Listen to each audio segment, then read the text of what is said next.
Le programme Maïcha Congo a tenu sa réunion préparative dans la salle Koundelungu de la vice-primature et ministère de l'Intérieur pour la journée du 1er août où le monde entier commémore des personnes décédées ou des morts, en laquelle ce programme organise une journée de deuil général pour des personnes ayant perdu la vie pendant cette période de la COVID-19. Cette réunion a connu la participation de tous les représentants des différentes commissions du programme Maïcha Congo où chacune de ces commissions a présenté à tour de rôle son projet. Le révérend pasteur Francis Tombolo Kalombo, coordonnateur du programme, présente l'objet et les objectifs de ces programmes. Suite à la pandémie de la COVID-19, nous avons perdu plusieurs compatriotes surtout à l'extérieur.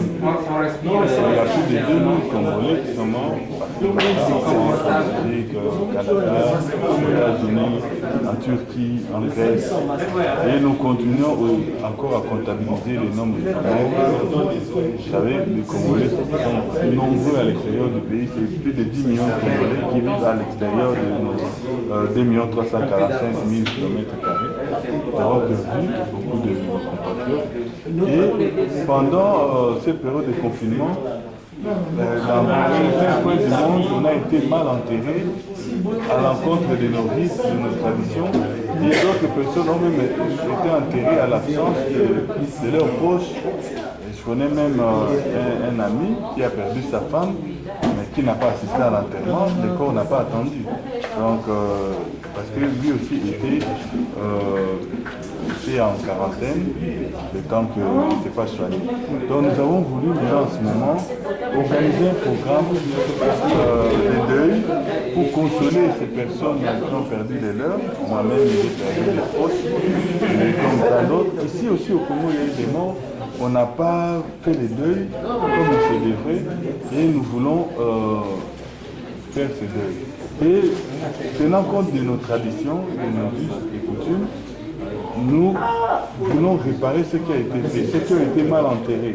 Et nous savons, même nous qui croyons fortement en Dieu, nous savons qu'il y a des esprits qui crient vengeance, comme le cas de sang d'Abel qui criait vengeance. Donc, des personnes qui ont été massacrées, ou qui ont été victimes de négligence ou de racisme pendant qu'elles se retrouvaient dans des hôpitaux. Il faut que les hommes de Dieu, une commission de confession religieuse, que ces hommes de Dieu là fassent des prières pour demander à ce que l'atmosphère spirituelle soit dégagée. Quand par la suite les autorités coutumières peuvent faire des rites à leur manière pour que ces esprits-là trouvent du repos sur la terre de leurs ancêtres. Donc nous voulons faire cela, mais surtout consoler ces cœurs blessés, ces personnes qui veulent vraiment que la plaie soit pansée dans leur cœur. Donc nous avons programmé une série d'activités. Par ailleurs, les responsables de certaines commissions ont fait les points relativement à leurs commissions respectives. Tout ça. Nous pouvons venir mentionner tout ça, nous mettre en musique, en quelque sorte, tout ce qui sera fait par différentes commissions.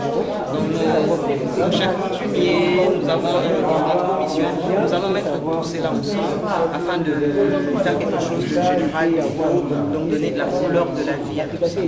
Merci beaucoup. Puis, l'objectif, c'est de pouvoir ériger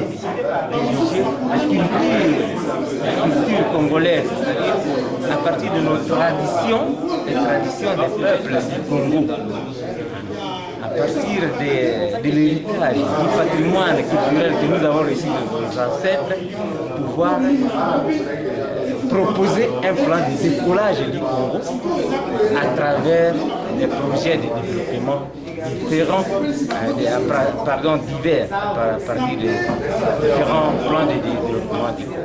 Suivant ou pas, l'âme et l'esprit de l'homme méritent certaines considérations et l'enterrement d'une dépouille doit respecter certains principes et rites.